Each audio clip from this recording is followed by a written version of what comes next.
오늘 이 말씀을 이해하기 위해서 그 배경을 조금 설명해 드리자면, 이스라엘이라는 이 나라의 왕국 시대가 끝나고 바벨론 포로로 70년 동안 붙잡혀 갔다가 이스라엘 백성들이 이 바벨론을 무너뜨리고 페르시아 제국을 세운 이 고레스 왕, 그 왕의 칙령으로 다시 예루살렘 땅으로 포로에서 놓여 돌아오게 되는 놀라운 일들이 있게 됩니다.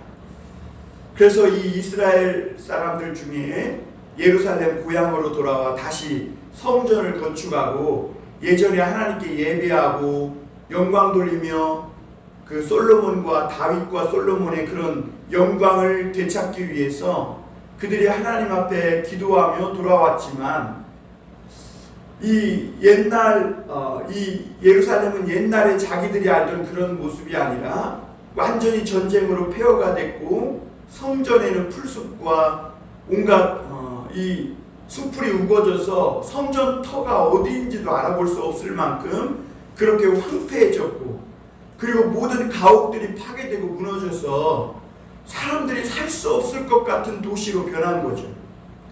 그러니까 이 기대를 갖고 예루살렘으로 돌아왔지만 돌아온 숫자도 너무 적었고, 또 그곳에서 성전을 지으려고 하니까 그들에게 인력도 부족하고 돈도 부족하고, 그리고 성전을 세울 수 있는 그런 어떤 여력이나 여건이 굉장히 미약한 중에 있었습니다.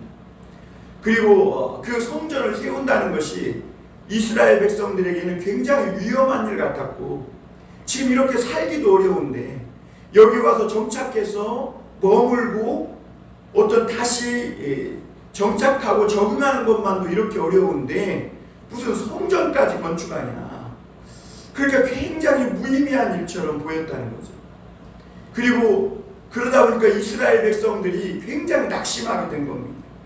자기네들은 70년 동안 포로로 있다가 놓여서 돌아오게 됐을 때 굉장히 기대와 과거의 영광을 기억하며 설렘으로 돌아왔지만, 현실은 자기들의 생각과는 완전히 다른, 다시 그 성전을 지을 수 없을 것 같은 그런 상황이었기 때문에 그렇습니다. 그리고 그들이 지금 지으려고 하는 이 성전은 학개 선지자가 나타나가지고 하나님 말씀을 막 전하니까 그나마 냉랭해졌던 이스라엘 백성들의 마음에 믿음이 조금 생기고 마음이 조금 뜨거워져서 성전을 막상 다시 지으려고 해보니까 옛날에 솔로몬 때 지었던 그런 성전이 아니라 아주 볼품없고 초라하고 작은 나무 성전이었다는 거예요. 그러니까 이런 성전 지어서 뭐하나, 그리고 이렇게 성전 짓는 것이 무슨 의미가 있나, 우리도 먹고 살기 힘든데 이거 과연 해야 하나, 이런 생각이 드는 거예요. 그때 하나님은 스가랴라는 선지자에게 임하셔서 놀라운 환상을 보여주시는 거예요. 그러면서 오늘 이 스가랴를 통해 하나님은 이 스룹바벨이 짓는 이 성전이 사람이 볼 때는 굉장히 작은 일 같고 무의미해 보이고 정말 사람이 볼 때는 아무것도 보잘것없는 그런 정말 이 무시받을 만한 그런 일들이지만, 하나님이 보실 때는 그렇지 않다는 거예요.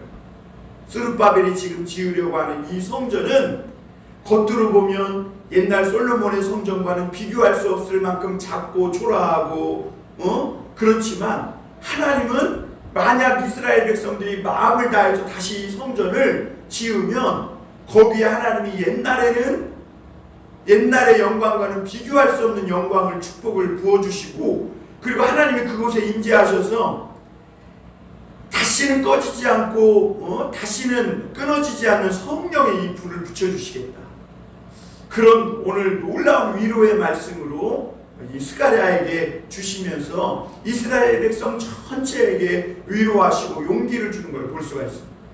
오늘 우리가 이런 말씀을 묵상하면서 깨달아야 될 것이 뭐냐면, 오늘 우리가 하는 이 일이 정말 이게 무슨 의미가 있고, 오늘날 이런 시대에 돈이 전부고 권력이 전부고 여행 가고 잘 먹고 잘 사는 것이 전부이고 성공이 전부라고 생각하는 이런 시대 속에 정말 이 도시의 아주 작은 상가에 하나 얻어서 교회를 만들어 놓고 여기에서 예배 드리고 교회 개척하는 것이 무슨 의미가 있나 이런 생각이 들 거라는 것이죠. 다른 사람이 볼 때는 굉장히 우스운 일이고 보잘것없어 보이고 무시받을 만한 그런 일이고 차라리 나가서 일하는 게 낫고 차라리 그 시간에 공부하는 것이 시간 낭비가 아닐 것이다 이런 생각을 할지 모르지만 그러나 하나님이 보실 때는 안 그렇다는 거예요. 하나님이 보실 때는 우리가 이렇게 하나님 앞에 이 어두운 시대에 그럴 때 이 하나님의 성전 이 교회를 만들고 그 안에서 하나님의 말씀을 나누고 기도하고 이 일이 사람의 눈에 보기에는 작은 일이고 보잘것없는 일 같지만 하나님은 이 세상에 어떤 일보다도 가장 위대하고 태산보다도 바다보다도 더 크고 멋지고 아름다운 일이 하나님의 말씀을 듣고 기도하는 일이라고 오늘 우리에게 가르쳐주고 있는 거예요. 여러분 오늘날 인간이요 소위 갖고 싶은 거는 거의 다 가진 것 같은 그런 정말 편리한 시대에 살고 있어요. 그런데 이상하게도 오늘날 우리 인간은 더 많은 질병과 바이러스로 인해서요 이상하게 더 많은 사람이 죽어가고 있고 그리고 전쟁이 일어나서 죽고 또 얼마 전에 이 통계를 보니까 우리나라가 여전히 자살률 1위래요. 엊그저께 이 우주로 향해 나로호를 발사해서 성공시켜가지고 7대 우주강국 안에 우리나라가 들었다고 하지만 그러나 아직도 수많은 사람들이 정신병이나 마음의 우울함이나 외로움 그 인간의 영혼과 마음을 어떻게 할 줄 몰라서 자살하고 아까운 생명을 끊는 사람들이 세계에서 전체 1위라는 거예요. 그러니까 사람들이 행복하지 못한 채 살아가는 막 우주선을 쏘고 스마트폰을 한 대씩 다 갖고 있고 좋은 집에 살고 뭐 지갑에 돈을 두둑히 가졌는데도 이상하게 사람들의 마음에 행복하지 못하고 즐겁지 못하고 짜증과 분노와 불안과 우울과 자살하고 싶은 충동만 가득한 채 살아가고 있다는 거죠. 왜 그럴까? 오늘 6절 말씀 한번 다시 볼까요? 여기 보면 그가 내게 대답하여 이르되 여호와께서 스룹바벨에게 하신 말씀이 이러하니라 만군의 여호와께서 말씀하시되 이는 힘으로 되지 아니하며 능으로 되지 아니하고 즉 나의 영으로 말미암아 되느니라 그랬어요. 영으로 되느니라. 여러분 오늘날 사람들이 다 있는 것 같은데 왜 행복하지 못한 채 살아가느냐? 아주 중요한 한 가지가 없기 때문인데 바로 하나님의 영이 없기 때문에. 여러분 하나님은 창세기에서 반드시 인간을 창조하시고요 그대로 살게 한 것이 아니에요. 하나님의 숨, 루아흐 그 하나님의 영을 불어넣어 주신 거예요. 그래서 그 하나님의 영을 그 코와 입에 받은 다음에 인간이 생명이 되어서 살아 움직이는 그런 존재가 된 것이죠. 그런데 오늘날 인간이 다른 건 다 있어요. 집도 있고 차도 있고 돈도 있고 다 있는데 뭐가 없냐? 하나님의 영이 없고 이 하나님의 영이 없으니까 기쁨이 없고 즐거움이 없고 마음의 행복이 없고 감사가 없고 내 영혼이 정말 과거에 비해서 겉으로 볼 때 조건으로만 보면 막 지금 펄펄 뛰고 너무 기뻐하고 땅을 떼우르르 굴러다녀도 부족할 판이에요. 현실적으로 이 과거와 비교해 본다면 오늘날 우리나라는 훨씬 더 좋은 음식을 먹고 배고픈 사람이 거의 없고 좋은 옷을 입고 있고 누구나 다 자기 휴대폰 막 하나씩 갖고 마음대로 전화하고 통화하고 그런데 지금 사람들의 마음엔 이상하게 행복하지 않아. 즐겁지가 않아. 짜증만 가득 차 있어요. 왜 그런가? 우리 인간의 하나님의 숨을 잃어버린 거야. 하나님의 영을 잃어버린 거야. 하나님은 이는 사람의 힘으로 능으로 되지 않는다. 오직 하나님의 영으로 말미암아 된다 이렇게 말씀합니다. 그래서 여러분 인간은요 하나님의 영이 없으면 아무리 다른 걸 다 갖고 있어도 그 정신이 썩고 영혼이 미쳐가는 이상한 사람들이 될 수밖에 없는 거예요. 중요한 것은 그럼 어떻게 우리에게 하나님의 영이 다시 임하게 할 수 있을까? 여러분 간단합니다. 하나님 앞에 말씀 붙들고 기도하는 거예요. 사람들은 비웃고 업신여길 거예요. 오늘도 우리가 여기 가족들이 모여서 하나님께 예배하고 기도하는 거 이거를 무시할 거예요.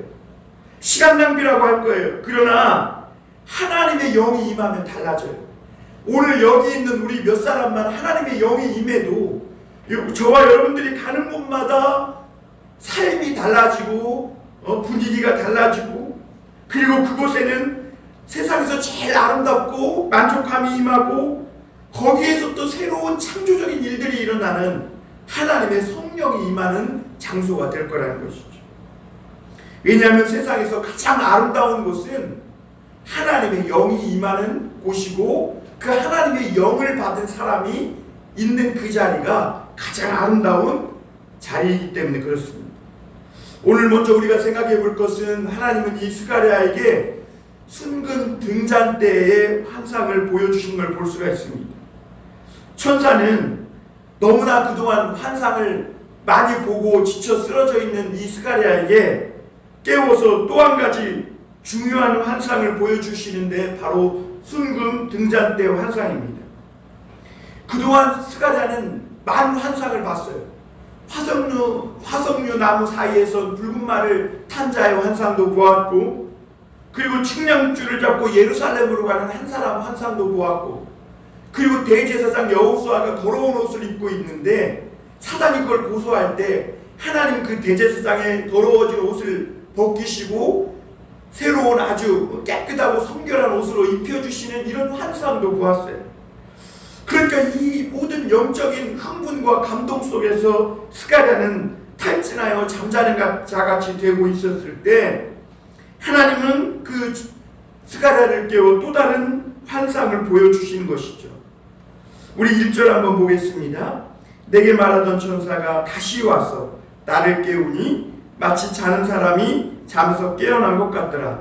그가 내게 묻되 내가 무엇을 보느냐? 내가 대답하되 내가 보니 순금 등잔대가 있는데 그 위에는 기름 그릇이 있고 또 그 기름 그릇 위에 7 등잔이 있으며 그 기름 그릇 위에 있는 등잔을 위에서 7 관이 있고, 이렇게 말합니다.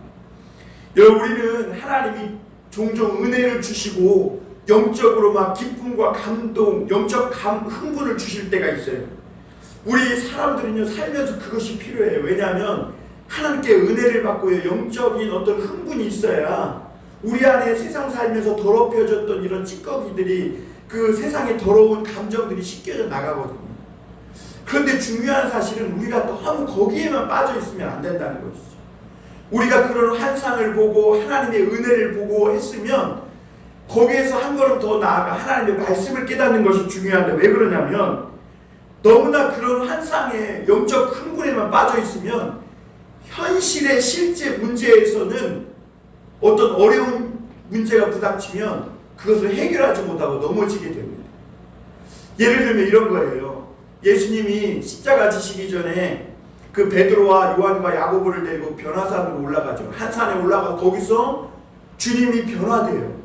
그걸 보고 베드로가, 그리고 제자들이, 함께 올라간 세 제자들이 막 정신을 못 차립니다. 그래서 하나님 여기에다가 예수님 초막 셋을 짓고, 하나는 주를 위하여, 하나는 모세와 엘리야를 위하여, 하나는 우리를 위하여 짓고 영원히 살자고.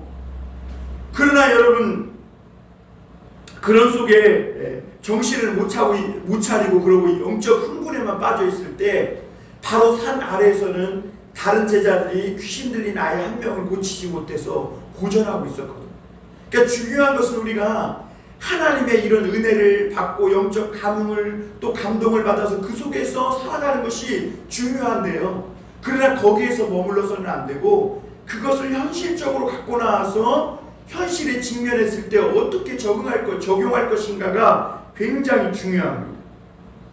오늘 하나님은 그 스가랴를 깨워서 사실 스가랴가 이런 환상만 보면요, 지금 이스라엘 백성들이 포로에서 돌아와서 성전을 짓지 못하고 낙심해 있고 좌절해 있는 그런 문제들이 다 해결되는 게 아니잖아요.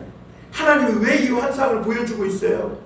스가랴에게 낙심했던 그런 마음을 일으켜서 이스라엘 백성들에게 이 환상을 본 그것을 가지고 말씀을 전해서 사람들의 불 꺼져 있는 마음에 다시 불을 붙이라는 거예요. 하나님의 성령의 숨이 다시 들어가게 해야 된다는 거죠. 그래야 이 하나님이 이들을 통해 이루시고자 하는 그 일을 이루어갈 수 있음을 오늘 말씀해 주고 계신 것이죠.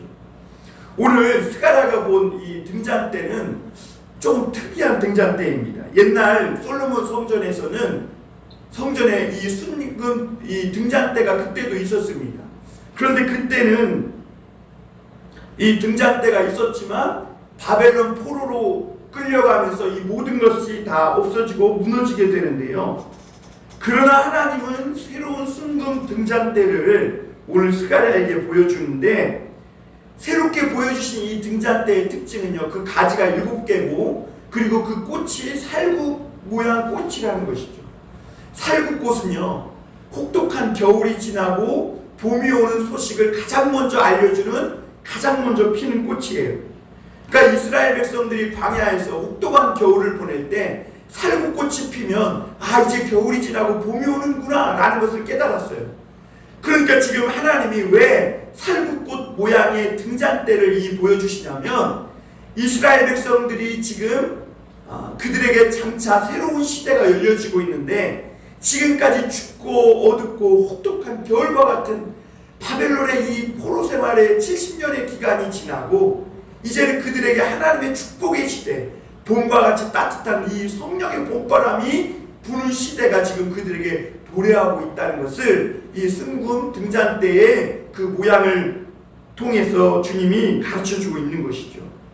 그래서 하나님은 곧 한 나라와 통치자들을 망하게 하시고 이 이스라엘 백성들에게 새로운 하나님의 역사가 일어날 것을 미리 가르쳐주고 있는 겁니다. 그러니까 이 스가랴를 통해서 하나님은 지금 이스라엘 백성들에게 뭘 말씀하시고 계시는 거냐면, 바벨론 포로에서 돌아온 자들이 지금 예루살렘 성이 파괴되고 엉망진창이라고 해서 다른 곳에 갈 필요 없다는 거예요.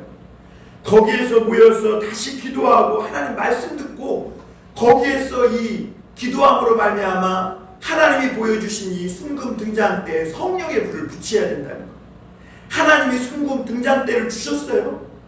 그것은 하나님이 새로운 축복의 시대, 성령의 강한 시대를 다시 열겠다는 의미였어요. 그러나 거기에 불을 붙이는 사람들은 누구예요? 포로에서 돌아온 이스라엘 백성들이. 그들이 기도하고 말씀 들은 것으로 말미암아 하나님의 영이 다시 임하고 봄바람이 불면 그 순금 등잔대에 불이 붙을 것인데, 거기에 불이 붙으면 다시 이스라엘의 하나님의 영광과 축복이 회복되는 것을 의미하는 것이죠. 그리고 이 스가랴에게 보여준 순금 등잔대의 또 다른 특징이 뭐냐면, 옛날 등잔대는요, 이 주발, 다시 말하면 기름 그릇이 밑에 있었어요. 그러니까 삼투압 현상으로 해서 이 기름 그릇이 쭉 올라가서, 한번 여기 봐봐요. 이제 내가 등잔대 설명을 드릴게요. 이스라엘의 등잔대는 성전이 옛날에 어두우니까, 오늘날 같이 전기가 없으니까 등잔대를 두었는데, 등잔대가 이렇게 돼가지고 양쪽으로 이렇게 세 갈래가 다 있고 가운데 하나가 있고 7개가 있어요. 그리고 거기에 등잔대가 있는데 거기에 7개의 불이 붙어 있거든요. 그런데 그거를 메노라라고 해요. 메노라. 같이 해볼까요? 메노라. 그런데 이 메노라에 옛날에는 기름 그릇이 밑에 있어가지고 밑에서 기름이 삼투압 현상으로 끌어올려져서 불이 붙었다고. 그러니까 이 기름 그릇에 기름이 떨어지거나 아니면 기름이 조금밖에 없어서 이 삼투압으로 끌어올라가는 힘이 약해지면 불이 자주 꺼진 거예요. 그런데 여러분, 성전에는 이 창문이나 이런 게 없기 때문에 불이 꺼지면 깜깜하고 아무것도 할 수 없어요. 그래서 제사장들의 중요한 임무 중에 하나가 뭐냐면, 이 등잔대에 기름이 오염되지 않고 순수하고 깨끗한 기름을 채워 넣어서 항상 이 등불이 꺼지지 않게 불을 밝히는 것이 제사장에게 가장 중요한 임무예요.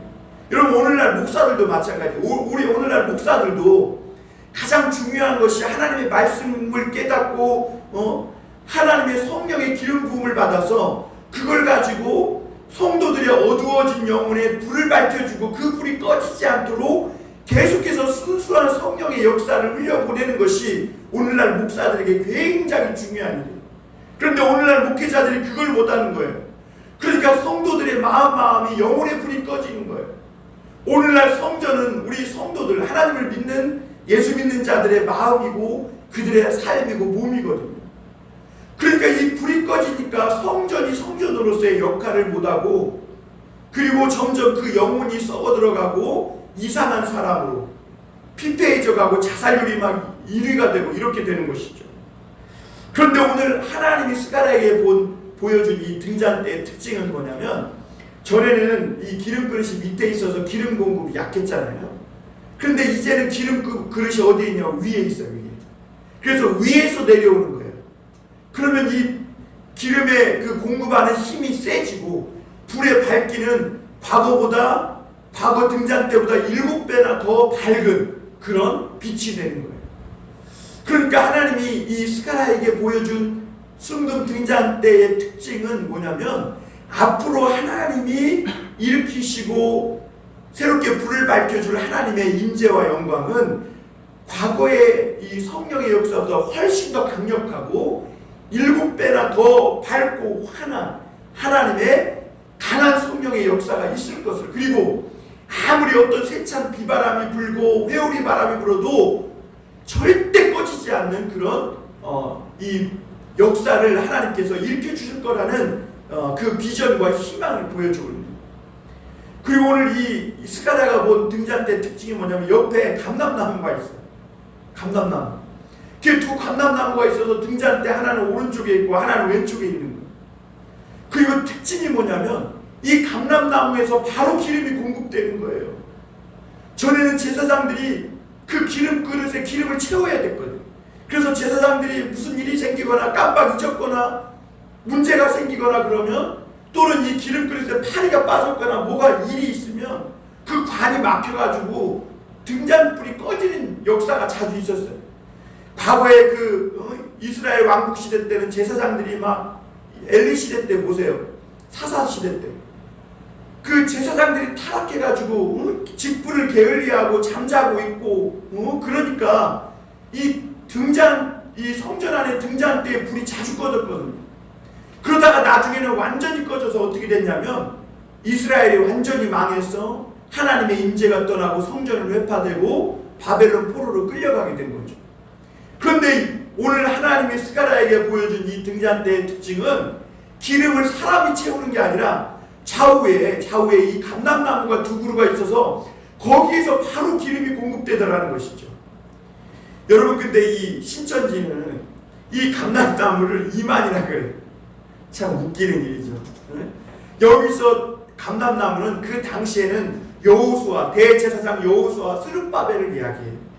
그런데 오늘날은 이 두 감람나무가 무엇을 의미하냐면, 예수님과 예수님의 성령을 말하고 있습니다.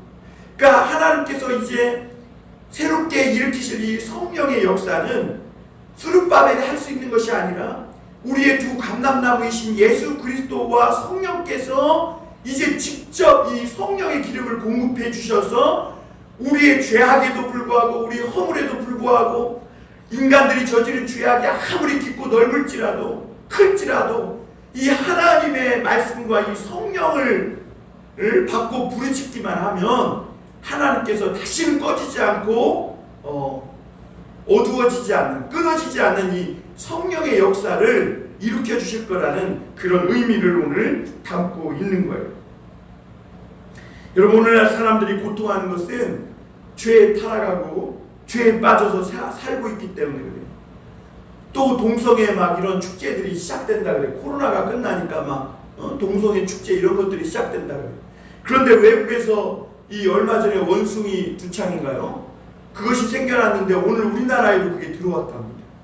그런데 여러분, 그 원숭이 두창이 왜 일어나냐면 외국에서 이 동성끼리 성관계를 해서 일어났다는 거예요. 그러니까 이런 죄에 빠져서 인간이 죄된 생활을 하기 때문에 인간들에게 스스로 고통 속에 빠져 살아가고 있는 거예요. 그러면서도 스스로 이 죄에 빠져 있다는 것을 모른 채 이렇게 살아간다는 것이죠. 그 영혼이 불이 꺼진 이런 상태, 이런 죄에 빠져 고통받는 상태에서 다시 하나님의 꺼지지 않는 이 성령의 역사를 일으키려면 정말 강력한 그런 하나님의 은혜를 받은 사람들이 일어나 하나님 말씀 붙들고 기도하는 그런 역사가 일어나야 하는 것이죠. 그런데 하나님은 이 강한 그러니까 인간의 어떠한 죄악에도 이제 꺼지지 않고 부르짖기만 하면, 하나님의 말씀을 붙들고 하나님 앞에 매달리기만 하면 이 모든 인간의 죄를 파괴하고 죄의 권세를 깨뜨리니 강한 성령의 역사를 어디에 주신다고 하시냐면 스룹바벨이 짓는 아주 작은 보잘것없는 성전에 주시겠다 이렇게 말씀합니다. 그러니까 사람들이 볼 때는 아이 스룹바벨 쟤 뭐하고 있냐, 아니 저런 성전 지어서 뭐하려고. 그러니까 스룹바벨이 그 이스라엘 백성들과 하는 일들을 보면 너무 보잘것없고 무의미해 보이고 정말 작은 일처럼 여겨지는 거예요. 그러나 오늘 하나님은 뭐라고 얘기해요? 오늘 거기 한번 볼까요? 말씀해 보면 6절 한번 다시 볼까요? 그가 내게 대답하여 이르되 여호와께서 스룹바벨에게 하신 말씀이 이러하니라. 만군의 여호와께서 말씀하시되 힘은 능으로 되지 아니하며 능력으로 되지 아니하고 오직 나의 영으로 되느니라. 7절에 큰 산아 내가 무엇이냐, 내가 스룹바벨 앞에서 평지가 되리라. 그가 머릿돌을 내놓을 때에 무리가 외치기를 은총이 그에게 있을지어다 하리라 하셨고, 여호와의 말씀이 또 내게 임하여 이르시되 스룹바벨의 손이 이 성전의 기초를 놓았은즉 그의 손이 또한 그의 일을 마치리라 하셨나니 만군의 여호와께서 나를 너희에게 보내신 줄을 너희가 알리라 하셨느니라. 이렇게 말씀하고 있죠. 그리고 오늘 이 스룹바벨이 하는 일들이 누가 이 일이 작은 일이라고 하느냐는 것이죠. 왜냐하면 하나님께서 이 스룹바벨이 짓는 이 성전에 한량없는 성령을 부어주셔서 이제는 세상의 죄악의 물결에 희미해지는 등대가 아니라 온 세상을 환하게 밝히는 그런 성령의 능력을 주시겠다고 오늘 말씀하고 있는 것입니다. 그리고 오늘 마지막으로 한 가지 더 생각해 볼 것은 이 하나님께서 장차 이 스룹바벨을 통해 위대한 일을 하신다는 겁니다. 바벨론 포로에서 유다 백성이 돌아왔을 때 스룹바벨을 중심으로 아주 초라한 성전을 짓고 있었습니다. 아까 앞서 말씀드렸지만 그 당시 상황으로 볼 때 이스라엘 백성들이 다시 성전을 짓는다는 것은 무엇보다도 페르시아가 눈을 시퍼렇게 뜨고 있는 상황에서 아주 위험한 일이었습니다. 그럼에도 불구하고 하나님은 이 스룹바벨이 위대한 일을 하고 있다고, 정말 하나님이 기뻐하시는 일, 정말 하나님이 계획하신 이 위대한 일을 하고 있다고 칭찬하시는 것을 오늘 볼 수가 있습니다. 여러분 6절에 우리가 앞서 여러 번 읽었지만 사람들은 다 행복하길 원해요. 그러나 그래서 힘과 능력을 가지려고 하고, 사람들은 돈과 힘이 있으면 안 되는 것이 없다고 이렇게 생각하며 성공해서 그것을 다 가지려고 합니다. 그러나 여러분 아무리 사람이 많은 돈과 권력과 힘이 있어도 안 되고 가질 수 없는 것들이 참 많다는 것을 우리 인간은 깨닫게 됩니다.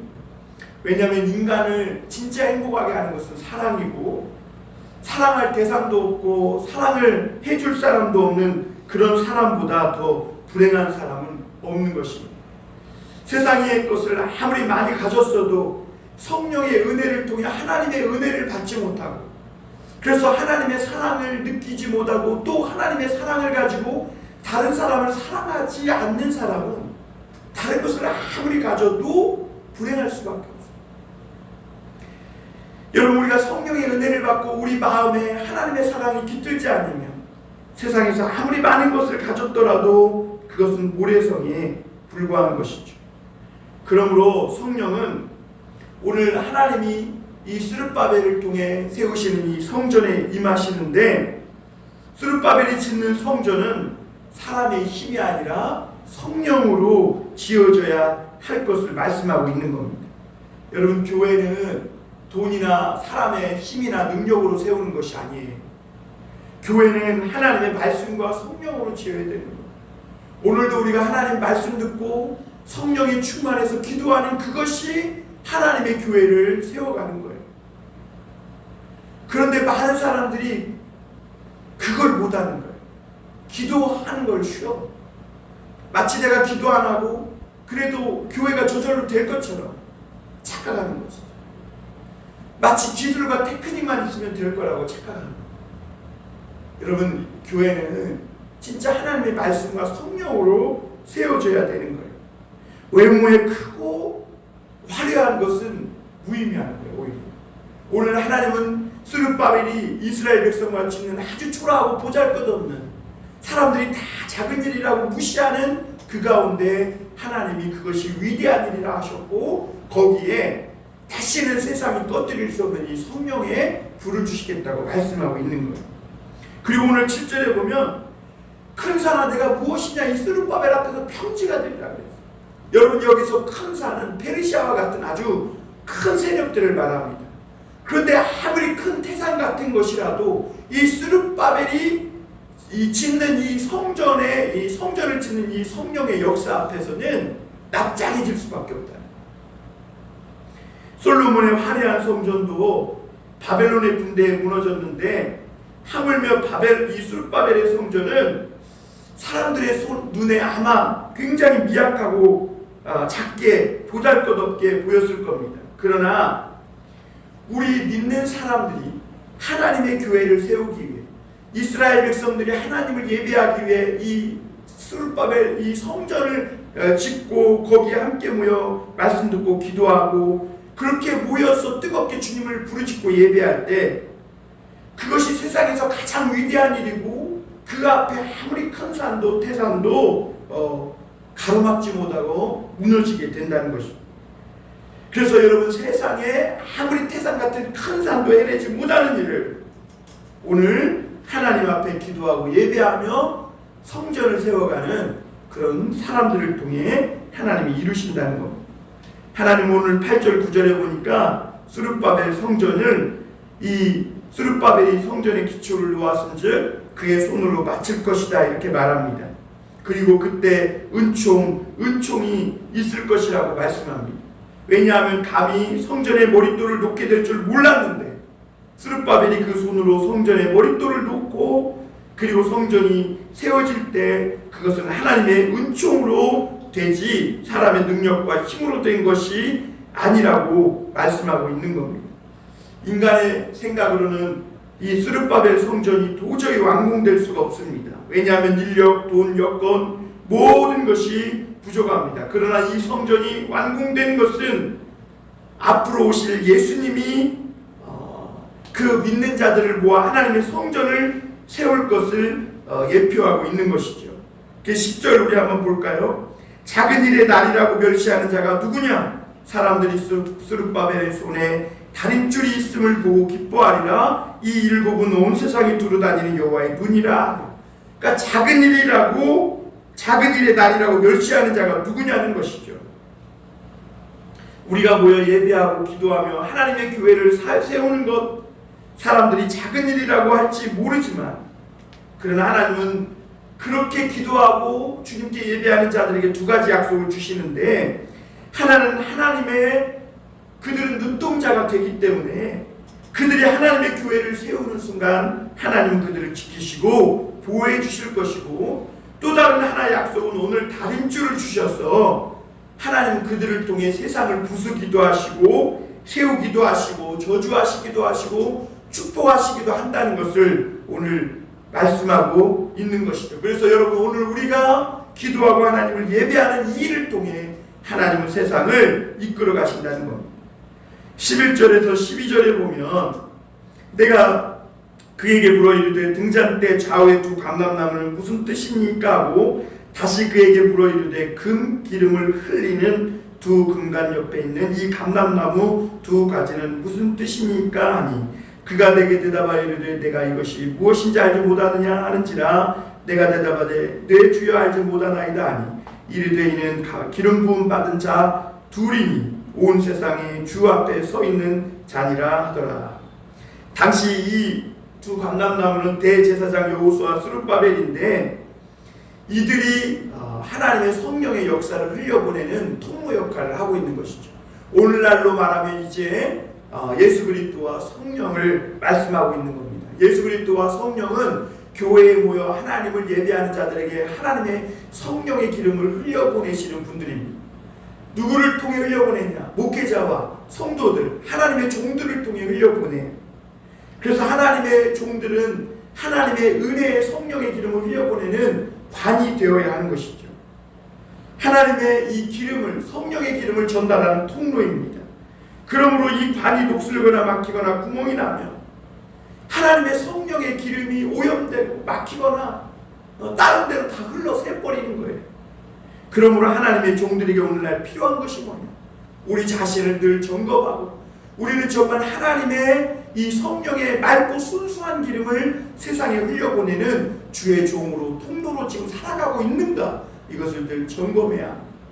그래서 하나님은 더러워진 대제사장의 옷을 벗겨주시고 다시 그에게 깨끗하고 정결한 옷을 입혀주신 거예요. 왜? 그 직분을 감당하게 하기 위해서. 그 직분은 이 세상을 치료하고 고치고 어두워진 세상을 환히 밝히는 그 등불을 붙이는 그 기름이 되기 때문에. 그러므로 여러분, 오늘 우리가 이 성령의 이 오염되지 않고 맑고 순수한 이 기름을 세상에 계속 흘려보냈어요. 우리가 말씀 듣고 기도함으로 주님이 주신 이 깨달음, 이 성령의 은혜, 이 기쁨, 하나님께 대한 감사, 세상이 모두 다 우울하고 막 자살하고 싶다고 고통스러웠다고 하는데도 불구하고 우리는 하나님이 주시는 이 성령의 기름 부음으로 말미암아 오는 이 기쁨, 감사, 즐거움, 만족감, 이런 성령의 기름들을 깨끗하게 흘려보내는 주의 통로가 되어서 세상에 고통받고 힘들어하는 그런 사람들을 치료하고 어두워진 곳을 밝히는 그런 하나님의 종들로서의 역할을 잘 감당하는 우리 모두가 되기를 주님의 이름으로 축원합니다.